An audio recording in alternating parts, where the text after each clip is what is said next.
semuanya. Selamat datang di Sastra Talk Show Project. Dengan saya, Aura Lendera Kolbi, dengan NIM 250-2007-4093. Nah, pada kesempatan hari ini, kita bakal ngobrol santai tapi serius soal dunia sastra Indonesia, khususnya di era tahun 1970-an. Kalau kita lihat nih, pada masa itu sangat menarik banget karena suasana sosial dan politiknya masih cukup ketat. Banyak penulis dan penyair yang akhirnya mengekspresikan pikiran mereka dengan cara halus dan simbolik. Tetapi di tengah situasi itu, muncul sosok penyair yang gayanya beda banget dari yang lain. Siapa ya? Keras, gak frontal, tapi justru lembut dan dalam. Yaitu Bapak Sabadi Djoko Damono. Kita semua pasti tahu salah satu puisinya yang paling terkenal dan ikonik, yaitu Hujan Bulan Juni. Ngomong-ngomong, sekarang lagi musim hujan nggak sih? Dan kita ditemani oleh Bapak Sabadi sendiri, serta dua kritikus sastra yang akan membantu kita menelusuri makna di balik keheningan puisinya.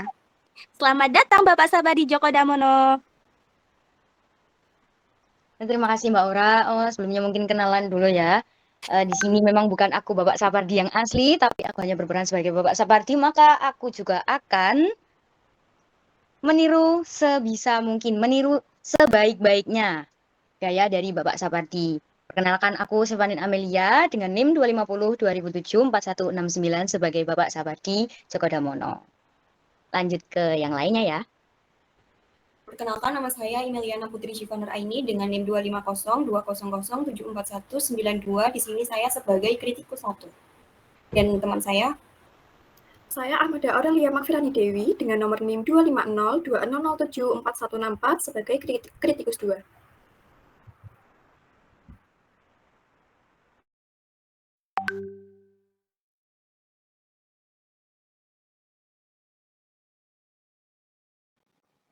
Baik, terima kasih semuanya atas partisipasinya. Nah, baik Bapak, saya izin membacakan biografi Bapak ya, sebelum kita mulai ke segmen pembahasan puisi tersebut. Jadi Bapak Sapardi Djoko Damono ini lahir di Surakarta pada tahun 1950. Beliau pernah menjadi dosen dan dekan di Fakultas Sastra Universitas Indonesia dan dikenal sebagai penyair yang membuat kesunyian terasa indah. Nah, seperti yang kita ketahui, salah satu karya fenomenal beliau adalah Hujan Bulan Juni. Bagaimana sih menurut pendapat para kritikus 1 dan 2 mengenai puisi Hujan Bulan Juni ini? terima kasih, senang sekali bisa membahas karya yang begitu dalam maknanya. Saya juga, apalagi Hujan Bulan Juni ini bisa dibilang salah satu puisi paling sunyi, tapi paling menggema di hati para pembacanya. Wah, sebelum kita bahas lebih jauh, enaknya kita dengarkan pembacaan puisi dari Bapak Sapardi Djoko Damono ya. Waktu dan tempat dipersilakan Bapak. Baik, terima kasih Mbak Aura. Terima kasih juga teman-teman kritikus. Terima kasih juga ada penonton. Sebentar. Setelah ini akan saya bacakan puisi dari puisi Hujan Bulan Juni.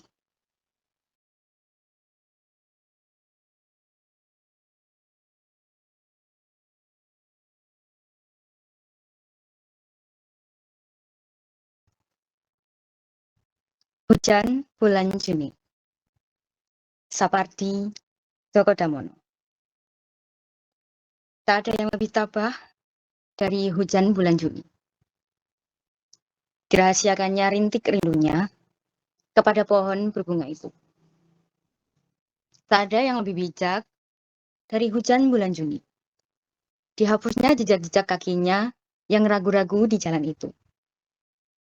Tak ada yang lebih arif dari hujan bulan Juli.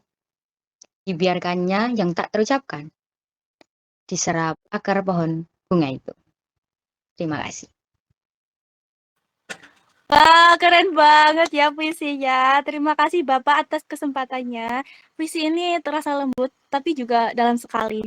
Nah, Bapak Sapardi sendiri bolehkah menceritakan tentang apa yang menginspirasi penulis Hujan Bulan Juni ini?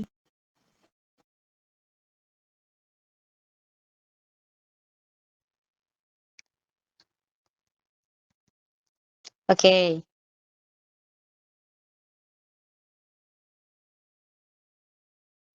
Nah, gini. Jadi puisi ini tuh lahir dari pengamatan sederhana saya. Dia tentang hujan yang turun di waktu yang tak biasa. Nah, bagi saya, hujan itu seperti perasaan manusia. Datang dengan tenang, kadang tanpa alasan, tapi selalu meninggalkan makna. Jadi, saya ingin menulis sesuatu yang tak berteriak, tetapi berbicara lewat keheningan. Menarik sekali. Saya lihat puisi ini memakai gaya bahasa yang khas seperti sederhana, repetitif, dan simbolik. Hujan di sini bisa kita maknai sebagai cinta, kesabaran, atau bahkan bentuk ketulusan yang tidak meminta balasan. Bahasanya halus tapi syarat makna emosional. Iya, saya juga setuju sama kritikus satu ya. Kalau kita tarik ke konteks 1970-an, gaya Sapardi ini bisa dibaca sebagai bentuk perlawanan sunyi. Ketika banyak penyair berteriak lewat kritik sosial, Sapardi ini justru memilih diam dan menulis tentang cinta dan waktu. Tapi maknanya tetap menyentuh aspek kemanusiaan yang universal. Bener banget nih. Kalau kita bicara tentang puisi tersebut pasti dalam dan penuh makna, bukan? Nah, terus kalau kita bicara tentang nilai budaya, kira-kira apa ya yang bisa kita tangkap dari puisi ini? Bagaimana menurut kritikus 1 dan 2? Baik, kalau dari saya puisi ini kental dengan nilai keikhlasan dan kesabaran yang sangat dekat dengan budaya Jawa. Ada semangat menerima atau menerima tanpa keluh, tapi bukan berarti pasrah, justru kuat dalam diam. Ya, dan pesan moralnya juga terasa kuat ya.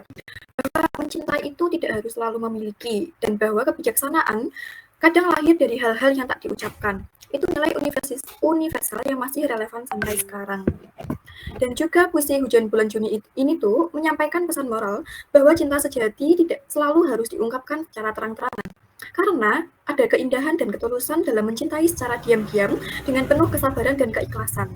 Melalui simbol hujan yang datang tanpa menuntut apapun dari bunga, puisi ini tuh mengajarkan bahwa perasaan yang tulus tidak perlu banyak kata, cukup hadir secara lembut tanpa mengharapkan balasan. Sebab kekuatan cinta ini bisa terasa justru dari hal-hal yang sunyi dan tak terlihat.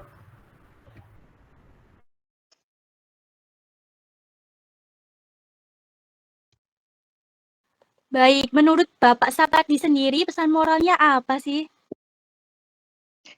Pesan moral udah disampaikan ya sama teman-teman.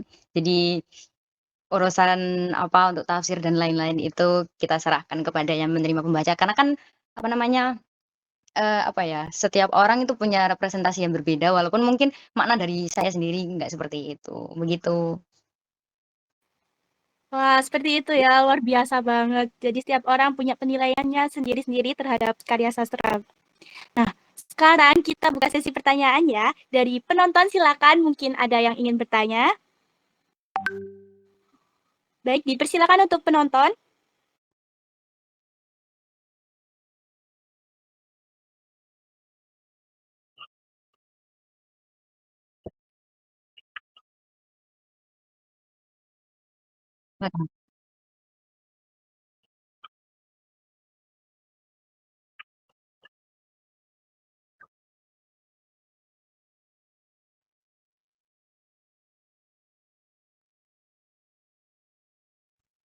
Oke cukup pertanyaan itu saja ya? Itu saja? Oke, gini, namanya siapa?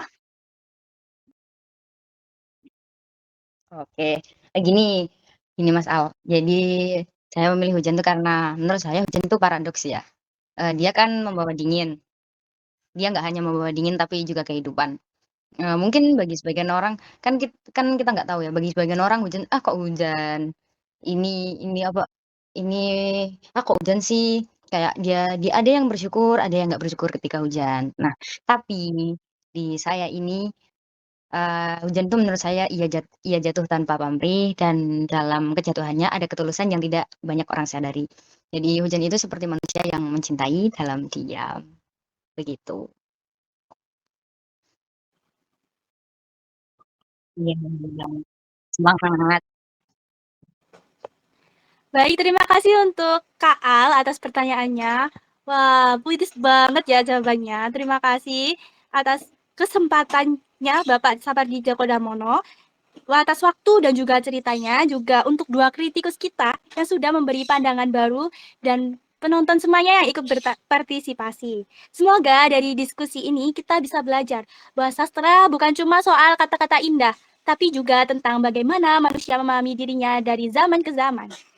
Sampai jumpa di talk show berikutnya. Dan seperti kata Bapak Sapardi sendiri nih ya, hujan tahu waktu yang tepat untuk jatuh. Semoga kita juga tahu waktu yang tepat untuk berhenti dan untuk mulai lagi. Amin. Terima kasih. Dadah.